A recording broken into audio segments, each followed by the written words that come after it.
soup? Yeah, my yuck. Yeah. We had a pretty large bang associated with the caution and warning now. Okay, as we have an apparent serious oxygen leak.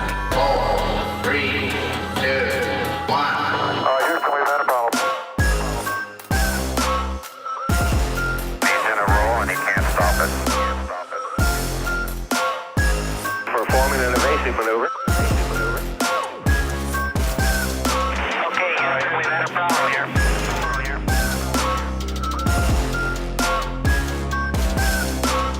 I think we need to do a little more all-weather testing. Welcome to space.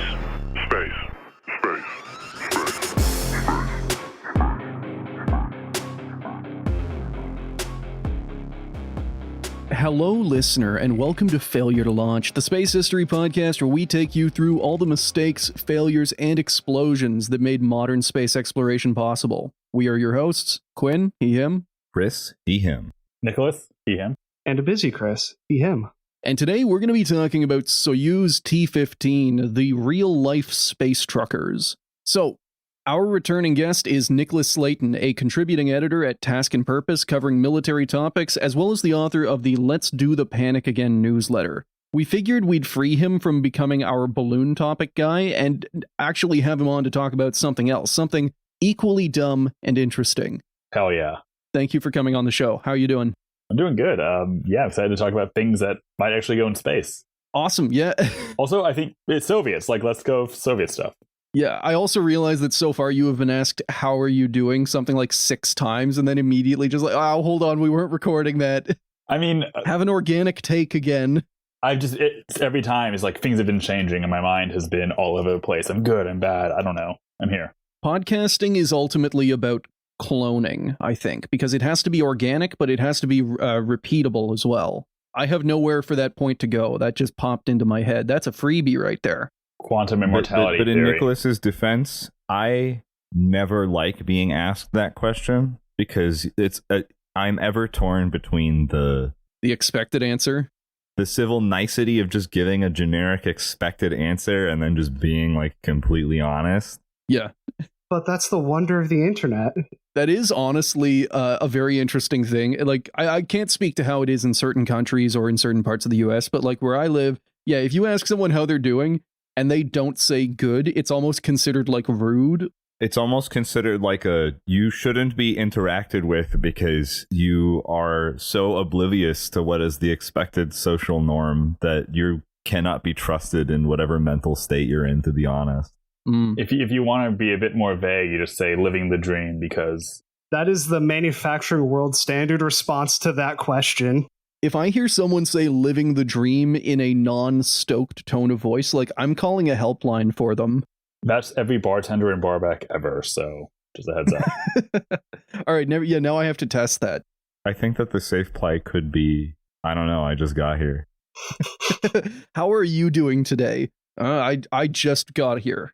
So I think that kind of covers the how everyone's doing today portion of the chat. So I've got another question. Chris, I know specifically that this is one for you. But for the others, are you guys into space trucker kind of games? You know, you're like Elite Dangerous, Rebel Galaxy, the kind of stuff where you do some mining, you fill up your cargo bay, and then you go back and buy low, sell high, all that kind of stuff.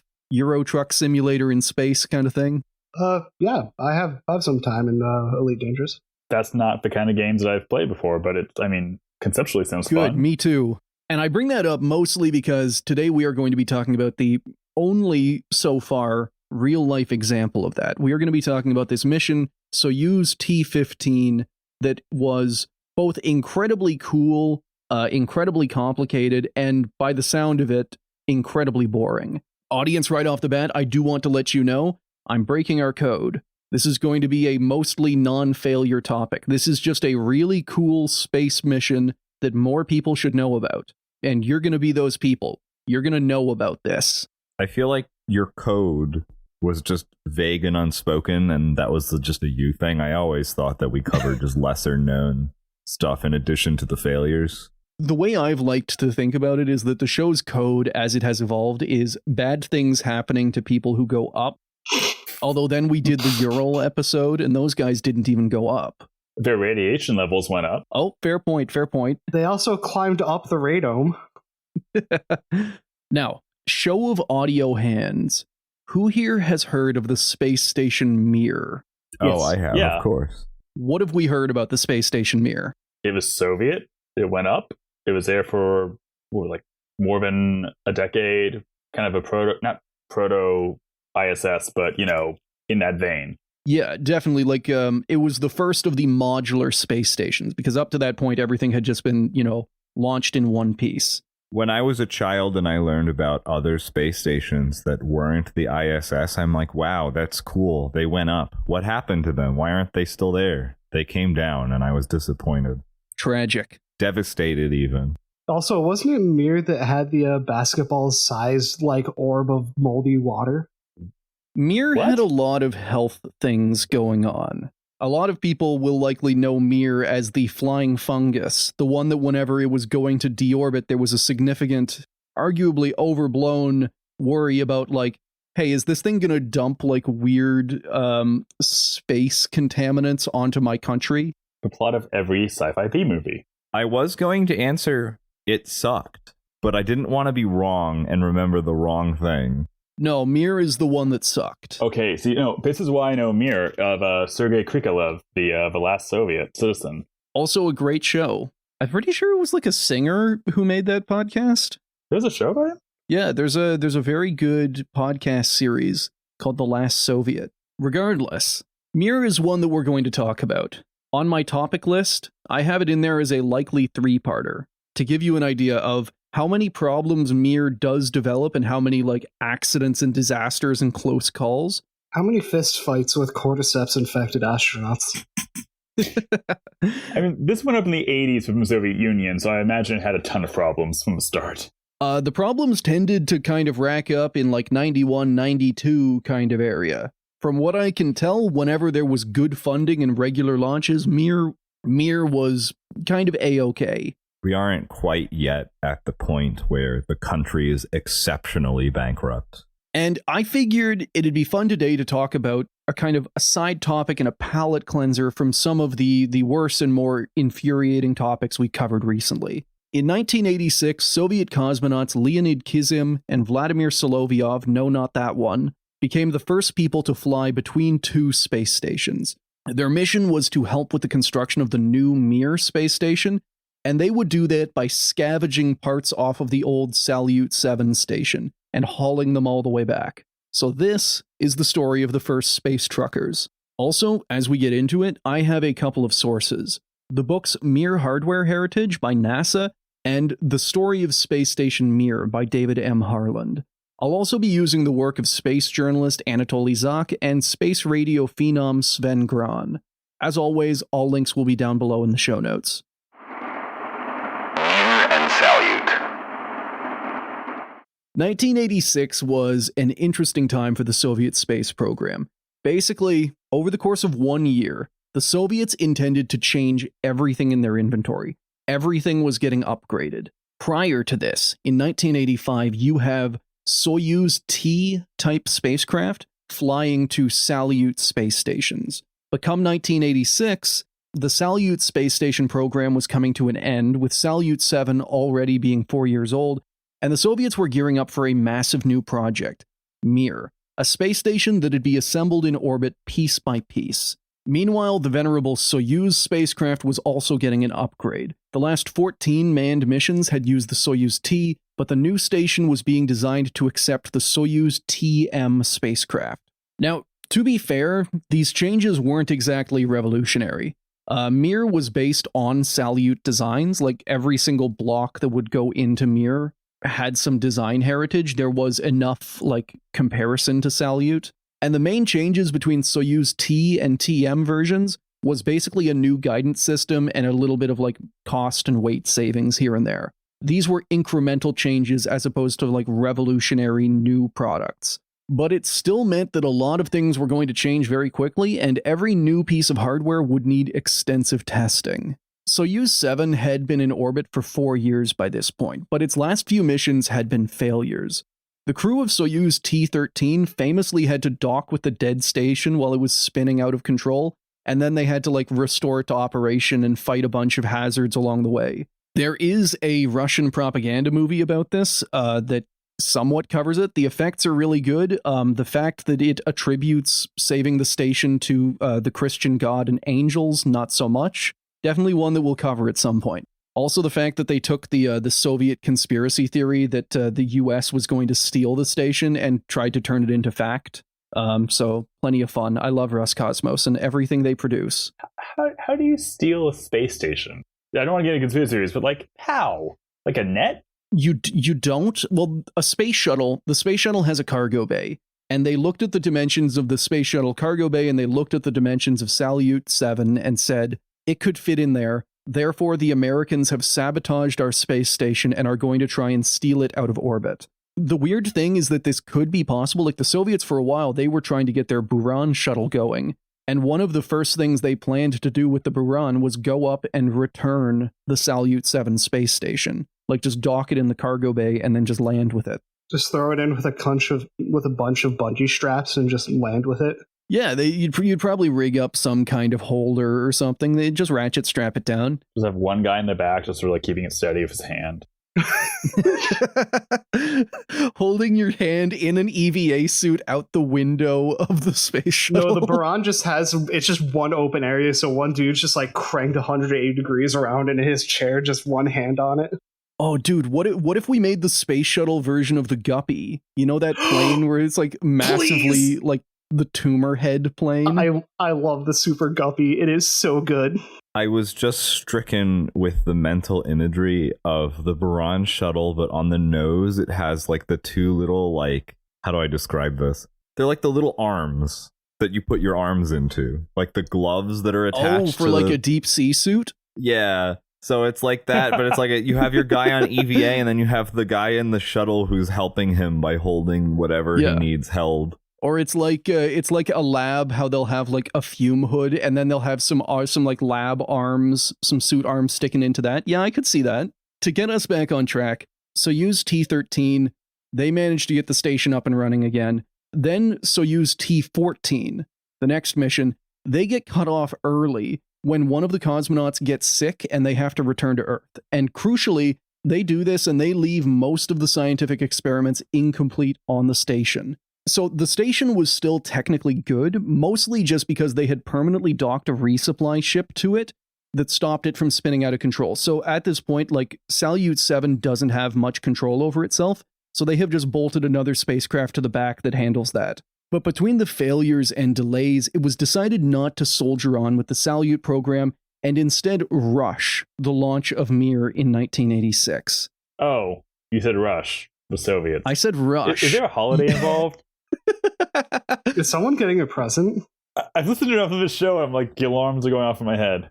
The 27th Congress of the Communist Party of the Soviet Union was right around the corner, and the Kremlin wanted something big for the occasion. I love it. Chris, this is why I was messaging you for the past 2 days, just you're gonna love this one. This one's for you. Uh-huh. Oh god, wait, this is 86. This is the first Gorbachev holiday rush job. Oh no. Which is weird because we're going to talk about how the Gorbachev period, Glasnost brings some improvements, but no, they're still rushing space stations into orbit for arbitrary, just propaganda purposes. Incapable of not doing it. But at this point though, you have to think if you're in a Soviet space program, even if you're being rushed, it's 1986. You could be in a place called Pripyat right now, dying, or you could be a guy named Ivan out a couple 100 miles south of Baikonur and just being no-scope domed by Ahmed Shah Massoud and his guys. Hold that thought about Chernobyl. Oh, God. Don't worry, it factors in a good way. Christ. And there are very few ways that Chernobyl can factor into anything in a good way. Now, for all it's known now as a flying fungus farm, Mir was legitimately a quantum leap ahead in spacecraft design. Every station up to that point had been designed and launched as a single unit. One big tube that had all of the life support, scientific equipment, and hardware crammed in together. Mir was designed from the start to be a collection of specialized modules docked together, each handling some different part of the overall mission. So you'd have a lab, one for life support, one for habitat, power, etc. Quote, when its configuration was announced, Mir was criticized in the West for having little scientific equipment. But to argue this was to fail to appreciate that the Soviet space station program had reached the point where it was feasible to construct an orbital complex from highly specialized modules. The first element, the base block, was a habitat, not a laboratory. So this is what they are first going to launch. This is the base block of Mir. And this thing, you can't, like it said there, you can't do too much science with it, but it is legitimately the most luxurious living quarters launched into space at that time. Another thing to note for our story was that Mir was mostly being designed for the new Soyuz TM spacecraft, instead of the older Soyuz Ts that had flown to Salyut stations. This is important because part of the upgrade from T to TM was replacing the old Igla docking system with a new one called Kurs. And basically, like every docking port on the station had to have one of they're basically radio antennas. If you have an Igla system on your station, then you can dock with Igla Soyuz spacecraft, so Soyuz Ts. If you have Kurs, then you can handle the new Soyuz TM stuff. Still, to accommodate these old spacecraft, one of Mir's 6 docking ports was given an Igla antenna. So basically, if you're flying on a Soyuz T, there is only one spot that you can park. This won't come back to bite them at some point. It actually turns into a good thing, because these guys are badasses, so every setback just kind of becomes another opportunity for them to flex. Okay, I take it back. The Mir core module was launched into orbit on February 20th, 1986, 5 days before the start of the 27th Congress of the Communist Party of the Soviet Union. Mission accomplished. Once again, the Soviets had something for the holidays, and they played it up. A space station named Peace that legitimately did, I need to be clear about this. Mir put the Soviet Union at the forefront of colonizing space.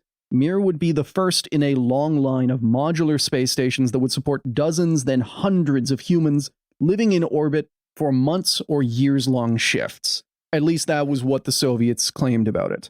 And then the fungus had other ideas. Little did they know it carried a passenger. There was a war, a secret war. Just the orbital battle of the fungus versus the tardigrades that got loose. And smash cut back out, zoom out to Vasily looking at the little test tube and just whoa. I can't see shit in there. Something weird's going on. Shit's going crazy in there. Okay, but imagine a Doom style game where you're just on Mir and you just have a flamethrower you can't use. We got the fungus monsters and yeah, you are the tardigrade that gets loose. You're the lab rat that gets loose on Mir and then has to fight its way through all of the fungus monsters and other. They fear only one tardigrade. Oh, all of the arms. That explains why he's carrying all the weapons. Someone draw me a tardigrade with a shitload of machine guns in every single hand. With the Doomslayer icon just it has to be branded on. AKs though. We're talking about the Soviets. Oh yeah, of course. 8 miniature AKs, using them like a reaction control system. And you know what? They'd still work in space. Bullets carry their own oxidizer. Mm-hmm. Now, I'm trying to emphasize all of this, the good things about Mir, because while it did have a lot of problems, and we will be talking about it in detail, and it is going to be so much fun, I want to, make it clear in everyone's head that for its time, Mir was legitimately a huge step forward in space station, design. Space exploration in general, space colonization, all of that. It was a quantum leap ahead of everything that had come before. So, to kind of sum up our situation, in 1986, the Soviets were going to upgrade their stations and spacecraft to new generations. Because of a string of failures on Salyut 7 and non-insignificant political pressure to launch ahead of a big state event, they opted to launch the core module of the new Mir space station. Whichever crew first launched to Mir would have the work of activating and checking out the station. Also, because Salyut 7 had been abandoned mid-mission, there were still a lot of scientific experiments left on board. The Soviets decided to kill 2 birds with 1 stone, and they planned out the coolest space mission ever attempted. Soyuz T-15. Soyuz T-15. Well, it was a T-15 that Luke Skywalker had on Tatooine. I am actually uncertain. If so, cool reference on the part of the Soviets. Just noted Star Wars fan. Yeah, we need something for the holidays, and by the holidays, I mean May the 4th. We need to get this space station in the like Gorbachev. I was gonna say, when did you say this launched? Gorbachev just being a massive Star Wars fan. Comrade, you see, I like the Wookiee. Yes, it was a T-15. Okay, The sweet. only reason I remember that from Star Wars in the first place is the video game. Yes, Rogue Squadron, the original. Yeah. Or was it? Wait, I used to shoot Womp Rats with my, what was it? Oh no, it was the T-16. Damn. Damn it. I had a whole thing going. Listen. Oh, damn it! I got so excited. No one is allowed to be exposed as an idiot on this show. I will edit it. Don't worry. Thank you. You'd have to cut me out entirely. What do you mean? You're the sin eater. You're the sacrificial anode. I just now gonna be greatly a depressed appreciate Nicholas now. being assigned this honor. Sacrificial anode for the show. You must commit ritual seppuku. Here's a sickle. What is Soviet seppuku? You're just given a shitload of vodka and just told to go. All right, either you fall down these stairs yourself, or we're gonna make you fall down these stairs. They set up the window for you. Whatever it is, you're just vanishing from all of your photographs. You've been erased. Whenever a Soviet official gets too old and too useless, they don't want to burden the system anymore. So they climb to the highest stairs nearby and they just go out the window. Oh, is that how Andropov and Shenango went out? They just roll out the red carpet. You can defenestrate yourself, or we're going to sneeze one into the back of your head. Tick tock, tick tock. Dude, I can't wait until someone gets defenestrated from a space station. It's going to be so cool. Dude, Dmitry Rogozin is going to be like the first Russian government official in space and is then going to go out the window. No, they're just going to stuff him into one of those resupply pods and just lock him in for re-entry. Soviet seppuku, yeah. The mission plan for Soyuz T-15 went something like this. A crew of cosmonauts would launch to Mir, where they would dock, enter the station, and spend a few weeks putting the new station through its paces, testing hardware, running experiments, and doing initial setup work, that kind of thing. Then, they would load up the Soyuz, undock from Mir, float all the way over to the derelict Salyut 7. They would dock, enter the station, get it up and running again, and spend a month completing all the experiments left unfinished by the previous mission, Soyuz T-14. Finally, they'd shut down Salyut 7, undock, and return to Mir to continue their experiments before returning home. If that already sounds incredibly complicated, you need to know that this is the official plan. This is not the secret plan. This is what they announced to the world, and the actual plan is substantially more complicated and dangerous than this. Oh, amazing. Hell yes. A+. So yeah, Glasnost only went so far. Because it's cooler to have a secret plan. Listen, Glasnost means I have to tell you something. It doesn't have to be true. Now, regardless of the public or secret plan, this would be the most complicated mission ever undertaken in low Earth orbit. Only the orbital maneuvers of the Apollo moon missions come close, and they didn't involve doing long rendezvous trips between orbits. Now, the crew selected for Soyuz T-15 had to be special, because the mission would be so unique. Through the Salyut program, and a lot of the Soviet space program before that, the general pattern was that the backup team for a mission, they would become the primary team for the next one. So, like, if you were the backup on Soyuz, like T5, you would be the primary for T6. That way, people had plenty of extra time to train. But the backups for Soyuz T-14 weren't considered experienced enough. So they were given the boot for veteran cosmonauts Leonid Kizim and Vladimir Solovyov, both of whom had hands-on experience with Salyut 7. In 1984, during Soyuz T-10, the two of them had flown to Salyut 7 and spent 8 entire months living on the station. Add on top of that extensive training to work on and maintain the Mir station, and these two cosmonauts were unquestionably the best guys for the job. And it would also be 2 cosmonauts instead of the normal 3, because despite the extreme workload these guys would be under, they needed the extra mass for supplies and fuel just to get them back and forth from Mir to Salyut and back. And even then, they would have to use extremely efficient, and thus extremely slow, orbital maneuvers. orbital mechanics is kind of weird like that, where if you want, like, there are multiple ways to get where you want, and it really just depends on how much fuel you want to spend. If you want to get to the moon quickly, you can just burn straight at it. Otherwise, you can do the kind of more efficient way that just takes longer. So for everything we're talking about here, these guys are like, they're taking the slowest way possible between these space stations. And having more work to do from the sound of it. So these guys are like the best. Oh, yeah. But at the same time, I want to be clear, like, I do believe these guys were the best for the job. They are both veteran cosmonauts. They have spent several months on stations, specifically on the exact same station they're going to visit.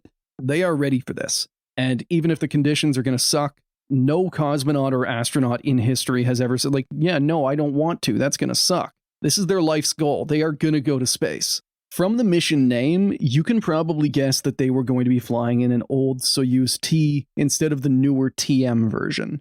There are two reasons for this. First, because unlike Mir, which could technically dock with both T and TM spacecraft, like it had the Igla and the Kurs docking systems, the Salyut stations could only dock with Soyuz Ts.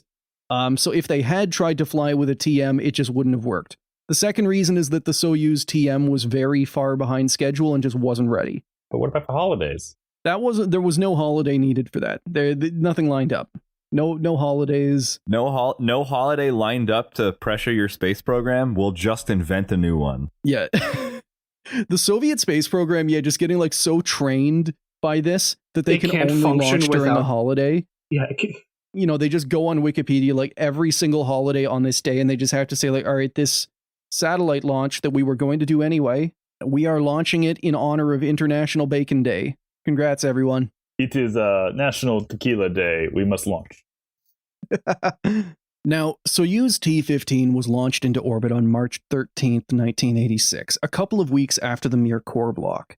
To save fuel for its marathon mission, any orbital maneuvers it did had to be as fuel efficient as possible, and that normally meant that it took it a very long time to get from A to B. To give you an idea, after reaching orbit, Kizim and Solovyov spent the next 50 hours slowly drifting toward Mir, crammed into their spacecraft. When they finally got there, they ran into a problem. Like we've talked about, Mir had one docking port, its rear docking port, that was equipped to handle spacecraft with the old Igla docking system. Ideally, Soyuz T-15 would just be able to use that one. But to resupply the station, the Soviets would need to launch what are called Progress cargo craft. This is basically like, take a Soyuz, take the people out, and you now have a Progress. And all of the Progress spacecraft, these also use the Igla system. Like, basically, they decide, if we take up this docking port, we're not going to be able to get any cargo craft in. We need to use the other one. And they decided to just try docking manually, which is obscenely difficult. Quote, in this case, it had been decided to leave the rear port clear to accommodate the first cargo ferry, which was already being readied. When the Igla paused at the 200-meter point, Kizim took command and flew around to the other port. Although their vehicle did not have a Kurs system, they had a laser rangefinder for range and closing rate during the manual straight-in approach, which was achieved without incident. So I know the quote kind of breezes over that, but I need to be clear here how cool and how incredibly difficult manually docking a spacecraft is, especially when you don't even have the docking system to give you, you're not docking on rails. They could have easily slammed into the thing. So the crew were able to dock with Mir and enter the station. Quality of life-wise, Mir was a paradise compared to Salyut. Because the core module was designed just to be the station's living room, it had small bedrooms, an enclosed bathroom, a gym, a kitchen, and an orbital fluid reclamation system. In Salyut stations, because everything had to be crammed into one capsule, a lot of these features were cut to make room for scientific instruments. One of the things from that list that cosmonauts particularly appreciated was the fact that the bathroom was actually kind of like enclosed. You could get some privacy, which did not exist on the Salyut station. It was kind of there's just kind of a toilet on the wall, and you just, there you go, have at it. Same with Skylab. Now, a week later, Progress 25 docked with Mir, and the crew spent a few days unloading supplies and starting to fill out the inside of the spacecraft. They spent a month living on Mir, doing standard cosmonaut scientific experiments, but also putting the station through its paces. One fun test was that they attempted to find the station's natural resonant frequency, get it vibrating, and use that to kind of simulate and estimate how the frame would hold up over time. So they tried to shake it to pieces, and if the station didn't explode, test complete. So there you go. Failure is a good thing. Did they have to do that manually? I think they had something for that, although it does remind me of the story from Salyut 1, which is that they couldn't use the treadmill because it would hit the station's resonant frequency and cause the solar panels to start flapping.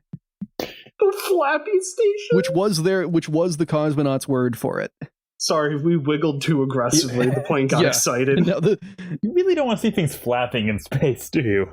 No, you don't want to see anything moving on a spacecraft as much as possible. Now, previous stations like Salyut and Skylab, they had exercise equipment, but what set Mir apart was how much of it they had and how rigorous the exercise had to be. Cosmonauts on Mir were expected to stay for months or even a year, so fighting the effects of microgravity on the body was considered incredibly important. Quote, "The exercise could be divided into short bursts, but each crew member had to total 2.5 hours per day in order to burn off 450 calories, and they followed a 4-day cycle, in which the first day was to build up speed and strength, the second concentrated on exertion, the third emphasized endurance, and the fourth was a day of rest." So they've got the full-on workout routine going. They have they have a treadmill, they have some kind of like weight band things, and they also have basically a bicycle. The supply ship was just full of like protein and like creatine to help them keep their gains. Just astronauts bulking in zero G. Just, yeah, like taking creatine, watering it, and you just have like a glob of it floating through the air. Oh, trying to like shake a powder in space sounds terrifying. If it just exploded and now the atmosphere is 20% creatine. Yeah, no. Just these two guys just like, oh my god. Not able to fit in the spacesuits anymore. You become project. Yeah, they have to. They can only launch one person at a time. Just filling the capsule. You get to go to space, hang out, and just work out for like 80 days at a time. That's the dream. Then getting home and just like the chicken legs snap as soon as they're exposed to gravity. Why would I do leg day? It's 0G. How else are you going to kick off from a wall to go fight you guy? 0G doesn't mean zero glute, okay? So another thing to talk about was how work was structured on Mir and the later Salyut stations. We've talked about this extensively on the show before, but early on, NASA and the Soviet space program treated being on a station pretty much like a normal mission, and they scheduled it down to the minute. As things evolved and crews started staying in space for weeks or months, this kind of overwork burned people out and destroyed morale. So on Mir, cosmonauts were given a lot more choice in how and when to do their work. Quote, "Unless a task had to be performed at a specific time, the cosmonauts were free to define their own schedule and work at their own pace. There was little reason to hurry to get started on a job one day and have to break off overnight if it could be reasonably left to the next day. Ironically, on the Salyuts, crews reported that working in their free time was more stimulated because it was being done voluntarily. Also, just how the day was broken up, they had like 3-hour work chunks. Basically, they were only scheduled a 6-hour workday, and then they had weekends off. Sounds amazing. Yeah, that's pretty neat.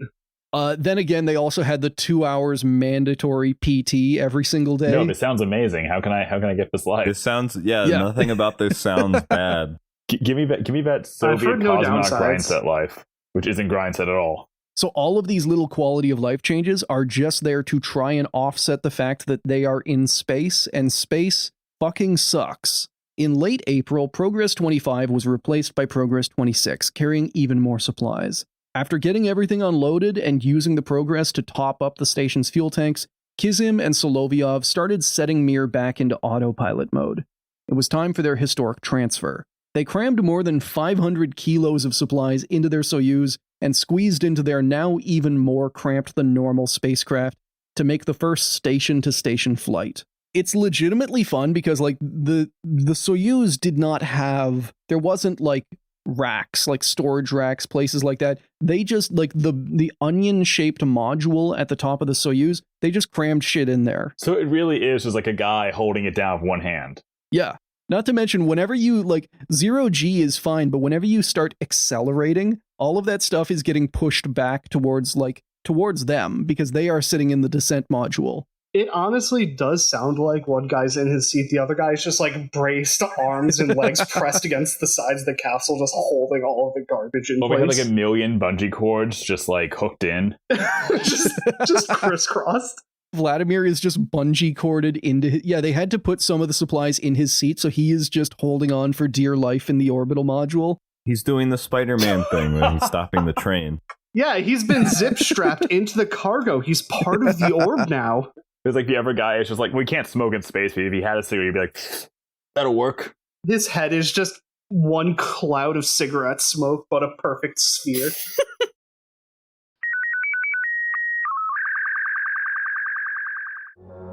Hello, listener. We're trying something new. Instead of pestering you with Patreon ads at the start and end, we're putting one right in the middle. So, if you enjoy Failure to Launch and want more content like this, we do have a Patreon where we post regular bonus episodes. Signing up at any tier gets you access to monthly bonuses and the chance to vote on future episodes or take part in Q&As. Signing up at elevated tiers gets you more bonus episodes and a personalized send-off at the end of every episode. And now, back to Soyuz T-15. Soyuz 15. They are back in the Soyuz. They undock from Mir, and they start a slow drift towards Salyut 7. This takes a day. They are another 24 hours of them slowly drifting towards Salyut 7. They rendezvous with it, and again, they had to dock manually, which is again very, very difficult. The reason for this was that there was an electrical issue with the Salyut that made it impossible to use the Igla docking system. Like, the station was just shut down. It wasn't working. So again, Kizim has to guide them in manually. They dock. They get back into the station where 2 years prior they had spent 8 months living together. Now, all of May 1986 in Salyut 7 was spent on a maintenance and science frenzy that culminated in both cosmonauts doing 2 EVAs apiece, EVA meaning like spacewalk here, to collect experiments that previous missions had just kind of left scattered around the outside of the station. Wait, just like vaguely strapped onto the outside, like, we'll get to it eventually, that kind of setup? That's the really interesting thing whenever it comes to space stations and EVAs, is that there's not, like, because whenever the station is built, they don't know everything that's going to be used. An astronaut or cosmonaut is pretty much free to just, like, if you have something that needs to go on the outside of the station, you just affix it to the station and you leave it. That's it. You're done. So over time, over these missions, Salyut 7, there's just a bunch of, like, there are patches on it. There's like science patches that these guys have to go out and collect. Now, by the end, the two of them would together log more than 30 hours outside, which is a fucking lot. They grabbed the Comet dust collector, the Medusa biopolymer experiment, the spiral cable experiment, the Istok connector experiment, and the Resource metal experiment. And then the final step was what was called the Ferma experiment.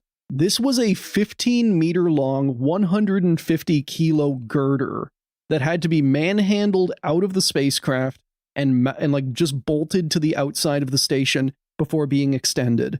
Basically, the point of this girder was that you could put experiments on the end. So, like, say you had an experiment that needed to be far away from the station. You could put it on the girder. The downside is that also means that both of them have to be outside manhandling a massive girder kind of thing. So it worked. They were able to do it. It took a lot of effort. They verified that the girder worked, like it had a motor on it. They extended it, they retracted it, and they went inside. And then, on their second spacewalk, they had to redo all of that. They bolted a load of experiments to the end of the girder, and this time they had to extend it manually with a little crank, which apparently took a really long time. And then they did the test, disconnected the girder, and hucked it into space. It's probably deorbited by now, but if it hasn't, cool. Just some swearing cosmonaut just throwing this thing as hard as he can. That is one part of space that I love, is because of how like, space makes everything disposable, no matter how expensive it is. Only in space can you take an experiment worth several $1 million and just huck it, and then it's gone. And that can be like the actual order of just like, well, you just can't like keep it around. Throwing this Yes. this 150 kilogram girder just down into orbit. Inventing rods from Yeah, I was about to say this is the situation that inspired rods from God. yeah. This thing just deorbits and absolutely plasters just some Lincoln Continental rolling down the road. Just the small bit that's left of it, just right through the engine block. Now, early June was spent relaxing and doing some light science and Earth observation tasks. Mission Control was particularly interested in pointing radiation detectors at a certain part of northern Ukraine. See, Chernobyl had exploded just a few weeks earlier. Huh. Yeah, so these guys launch, Chernobyl explodes, and yeah, they're observing it. There's no link between these two things. Unless the girder hit it. What if Chernobyl was actually struck by a relativistic impactor? Well, at that hey, it exact didn't have an moment? adequate safety shield. It didn't have the feet of concrete you'd expect. That's just right through a tin and tar roof, baby. It's going. It's cooking. Jokes aside, because this is a success story and I have established that these cosmonauts are badasses, their work likely saved lives. Yeah, they are not just watching it for the sake of watching it. They have radiation detectors and they are watching and monitoring the plume of radioactive dust from the fire that is coming out of Chernobyl, and they're tracking it over Belarus, Ukraine, Eastern Europe, like all throughout. And what these readings are used for, and they both take the readings initially and then they do follow-ups. These are used to direct cloud seeding planes to try and prevent radioactive rain from dropping into populated areas and like into water reservoirs. So they're going along, they're tracking these radioactive clouds and kind of saying like, all right, now it's over the ocean, or it's over a completely empty forest. Hit it with some cloud seeding right now so that it rains and gets rid of all the radiation. Don't do it when it's over Kyiv. Don't do it when it's over Minsk. That is actually friggin' cool. Yeah. And I don't have numbers on how well this worked. I'm not trying to say this as just like, oh, it would have been so much worse if not for these two guys, but like it did work to a certain degree. Like, I totally get why you call these guys space truckers, because that vibe is there, but like they're also like science action heroes. They're like they're doing like all the crazy physical labor. It's like the actual like legwork to do science. They're like they're their own kind of mission control. This story for me is always the back and forth of like, yeah, space truckers is actually what we're going to be talking about in a little bit, but it's the fact that like mixed in with these 50-hour transfers between stations of just getting crammed in with all the creatine and monster and supplies and whatnot is we're going to track radioactive clouds, or I'm going to throw a relativistic impactor at Earth and see what happens. I'm going to hit this power plant and then feel sorry about it. Vladimir, what the fuck did you do? Just the universe's softest. Or just hearing over the radio, like, hey, I bet you can't hit that. How much you want to bet? Like 200 rubles, say you can't hit that. The rest of the brandy in this ship. Chernobyl the next day. They're just sitting there in the ship, just cigarette floating now next to them. Now I'm thinking, like, what if South Africa never actually did have nukes? What if that mystery nuke detonation was just the girder? What if they did have a nuke and the girder hit it? Now, finally, in mid-June, after a month and a half in their old space station, Kizim and Solovyov started to dismantle it from the inside out. They just ate it alive. Any experiments that weren't finished or might be needed on Mir were taken apart and crammed into the Soyuz. So this is the part, this is where the secret mission and the official mission diverge. On the official Kremlin explanation, they didn't take anything back. They did their missions, they took some data, and then they went back to Mir. The actual mission, the one that they had trained for, was, no, like, we're going to recycle. We're going to be proactive. We're going to do cost saving. Anything valuable on Salyut, you need to dismantle it and take it home. This included the spacesuits, because Mir didn't have any. We're just going to upcycle everything. It's a good idea. Yeah, why would this be secret? This sounds like smart. It sounds like a good PR sell. I think because the way it could be pitched is, oh, this new station is going to be outfitted with like old equipment. And it might not have been as good a look. How many versions are you on for your craft and docking system? Yeah, you know, like recycling is cool, but this could also be interpreted as, oh, you need to recycle, you need to use hand-me-downs. Also, just maybe because the danger of it would, like, this was already a very dangerous, very complicated mission, just what they would admit to publicly. And if it was admitted that they were also going to be hauling a load of science equipment, like valuable but also volatile equipment, that might become more like hey, are you going to get these guys killed? So in all, 400 kilos of scientific equipment and spacesuit was crammed into the Soyuz with them, on top of all the supplies they already had. In the weeks that they were there, Salyut 7 had drifted to about 1,000 kilometers from Mir, which was, as close as they were going to get for a rendezvous. Kizim and Solovyov climbed back into the Soyuz, undocked from Salyut 7 forever, and made the slow drift back to Mir, carrying their haul of scientific instruments and a guitar. Do you think there was like a sad, goodbye? I do also wonder if the guitar was just an extra or if they had to dump some science to fit the guitar. I'm also thinking now, and I cannot shake this thought, that they could probably survive a reentry without parachutes just by laying on top of all the garbage. I mean, maybe, yeah. You need to drink these 12 cans of Monster to fit the Monster Shield. It's liquid cooled. The Monster of Blade of Shield. Oh, dude, like taking a silly straw, like heat shields, they can have active cooling where they have these like intricate networks of pipes. Doing that, but it's a silly straw. One end of the silly straw is in the Monster can, the other is in my mouth, and I circulate the liquid through. I would presumably have to be drinking boiling hot Monster, but I would do it. It feels like how you would get like the mere fungus monsters. Oh, God. Yeah, my gut flora bursting out like an alien chest burster. Not because it has mutated, just out of protest alone. Pure creatine and Monster diet in space creates. Why does that microbe have abs? Yeah, looking at everything in a petri dish and every single one of them, every paramecium is jacked for some reason. Every little flagella it has is like flexing. Why do the flagella have veins? Vascularity is insane. Every day is leg day if you only have legs. Wait a second, can those bacteria blast Tren? Again, just Sergei Krikalev stuck on Mir, as the Soviet Union collapses, having to fight the leftover stuff, which has been accumulating. It's like, every day I'm stuck here, I have to fight more and more of these things. Yeah, he has to fight these things that are just roided out of their minds. And him. That's why they're so aggressive. They've been roided up. They've had nothing to eat but creatine and protein powder. Yeah, like evolving into the perfect orbital organism, like in WALL-E, except just purely existing on, just various performance enhancers. No, the tardigrades have been shooting up Tren for the last 6 months, and they could bench press a paperclip each. You don't want to mess with them. Yeah, this is my pet tardigrade. It's the size of a border collie. Oh, the perfect resonance at Mir is actually just like a Tren cough. Yes. Now, once back on Mir, they spent 2 weeks unloading their gear and running a few quick experiments.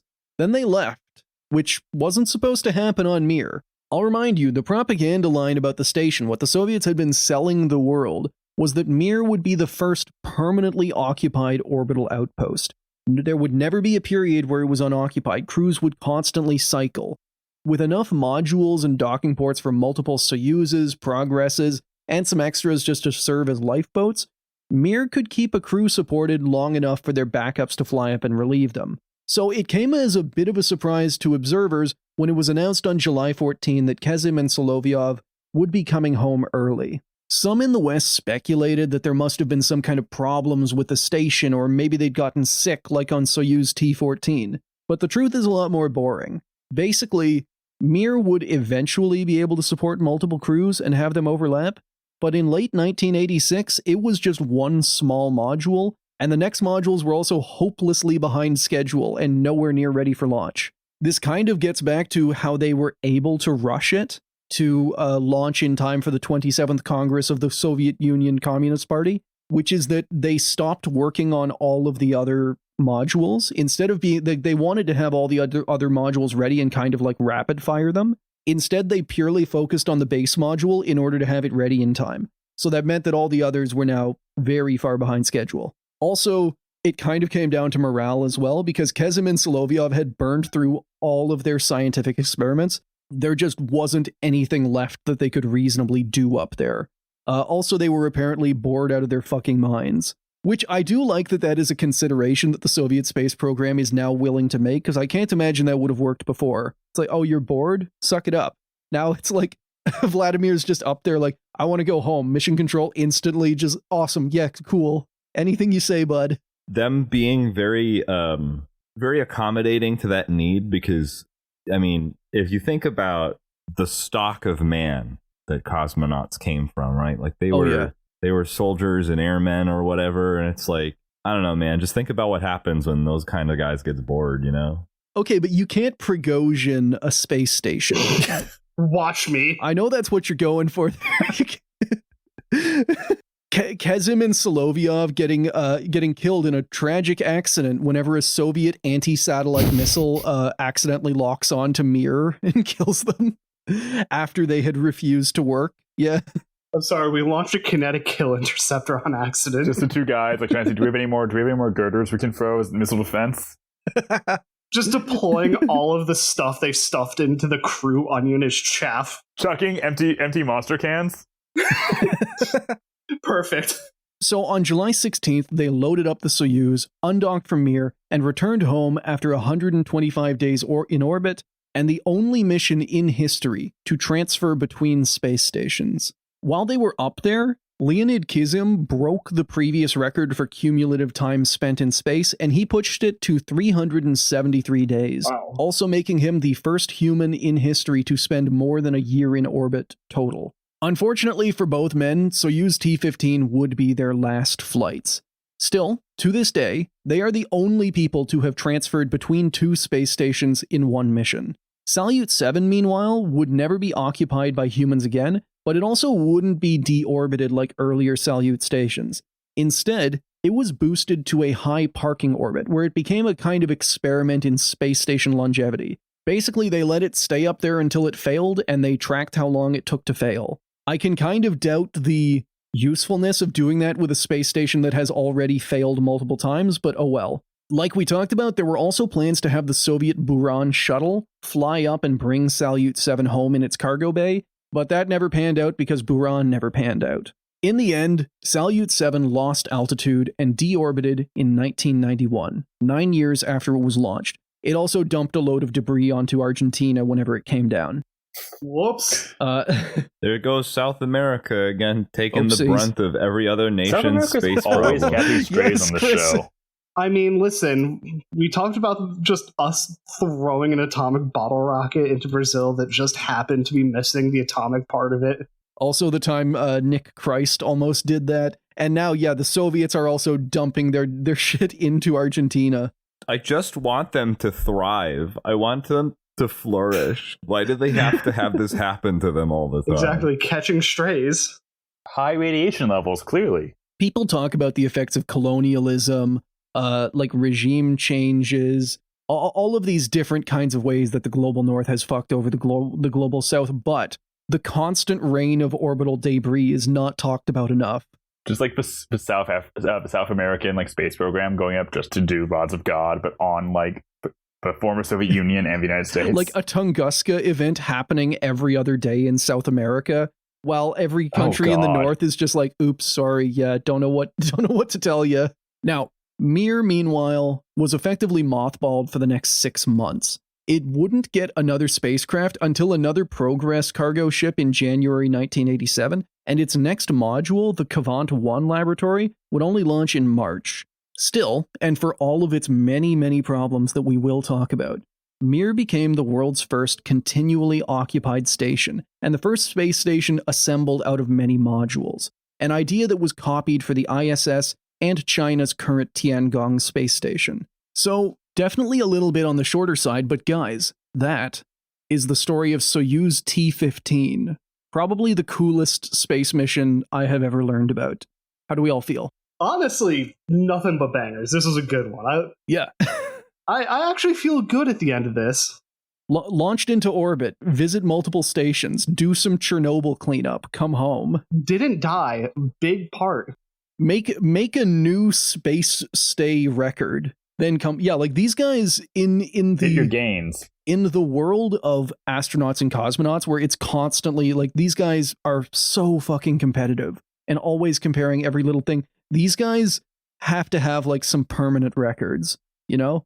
There is not going to be a situation for a long time where a mission like this will happen again. Unless someone, for some reason, flies between the ISS and the Chinese station, which I don't see happening. You remember how the French were like, let's make balloon stuff Olympic sports? Yeah. So we will make space stuff Olympic sports, and the space stuff is the suborbital javelin girder toss. throw. Yeah, the longest javelin toe.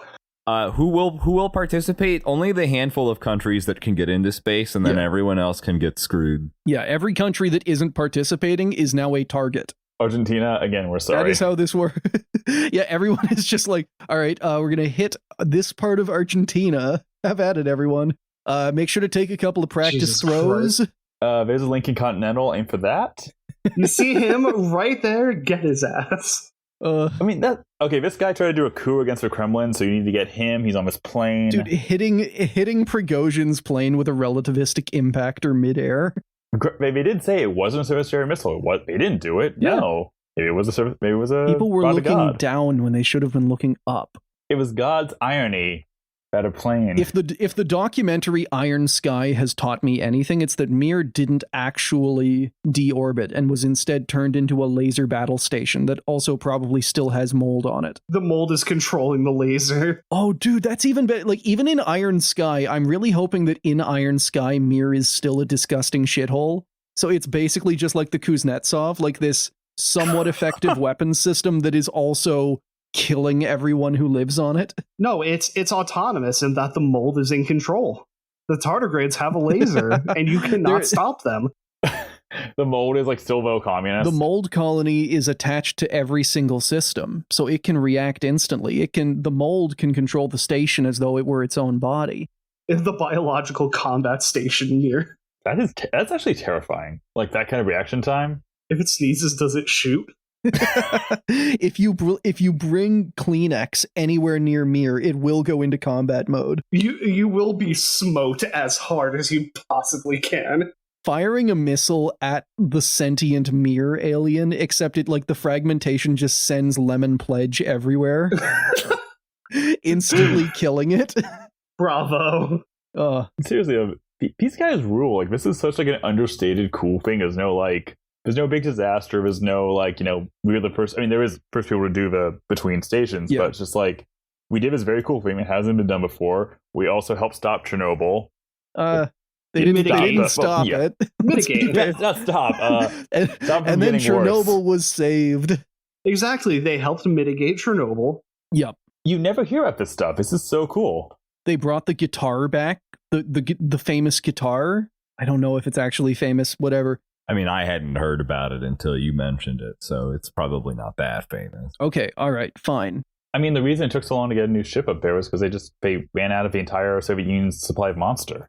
What is the Soviet equivalent of Monster? Whatever it is, it will kill it was you. probably like it's either something that someone cooked up at home, or it is the result, or it's like Compound 17-2 that was developed for the Red Army and deemed too dangerous. You will become God for 15 minutes, and then you will just simply like dissolve into goop after that. It's tonus. Oh yeah, fair point. It's like equal parts like smuggled Afghan opium and like because like they used to make vodka from like shampoo in the late 80s. Like it's fucking like Luciferium from RimWorld. Like it's incredibly good, it's incredibly effective, but then if you ever stop taking it, you will just die instantly. You just need to be constantly like drip fed.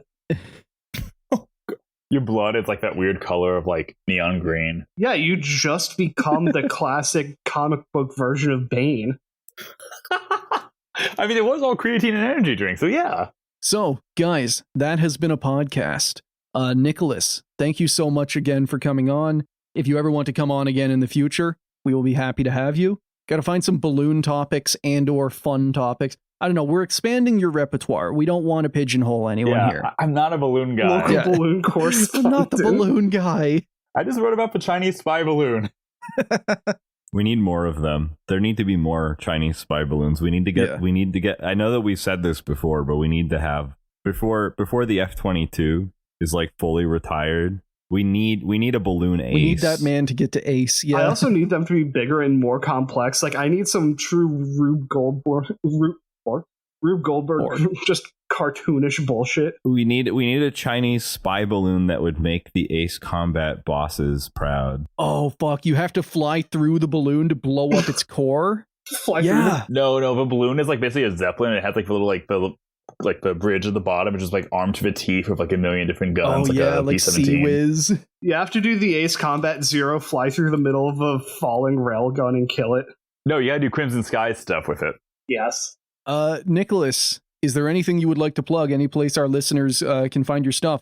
Yes. So I'm an editor at Task and Purpose. You can read me there. I also have a newsletter, Let's Do the Panic Again, which is mainly about depressing topics like climate change and homelessness and inequality, and also movies and TV. And by the time this is out, there should be some new stuff out about Star Trek and the Bell Riots. That is an incredible combo. Welcome to my life. And audience, you will be able to find all of that linked below. Go look at it now. But listeners, do not get hit by a rod of God. Yeah. Avoid the girders. Listener, try not to breathe creatine. Listener, just remember that you were born too late to be a space trucker in the Soviet space program, but born too early to be a space trucker in the United Earth space program, but just in time to dream about space trucking. And just in time to fear the space tardigrades. Listener, goodbye. Thank you to everyone who have signed up to support the show, and a big shout out to all of our top tier patrons. Our cyborg cats, our boss, Charlie, Ellie M, Jorg 2, the tube that melts you instantly, June, Lupe G, Matt, Mobius Striptease, Noah, Spectre Cohen, Tortilla Baron, and Vivek D. Our space dogs are A Union Thug, That Guy is Best Guy, Adam H, Angry Old Man Yada Yada, Band User, Baron M, Ben L, Boomzilla, Brandon M, Chainsaw Snuggling, Captain Lag, Daddy Bongo, Dan A, Double Time, Fractal Moonlight, Furious Luddite, James A, James C, Jamie K, John C, Korolev's Condiments, Lane of the Wired, Lens Wipe, Marlon R, Michael G, Nick S, Oil Drum, Oliver, Panda, Phoebe H, Sean H, Central Kazoo, Sean P, Sophie L, Sparks, Tom M, Tim P, Trash Do, Birash T, Will W, Wingsmith, Zaxum, and Zim. Albert count 75. Thank you for listening to another episode of Failure to Launch. If you want to follow us, we are Failure to Launch on Blue Sky and FT Launchpod on Instagram. We also post our episodes with visual aids at Failure to Launch Podcast on YouTube. FTL intro and outro themes were provided by DJ Danarchy.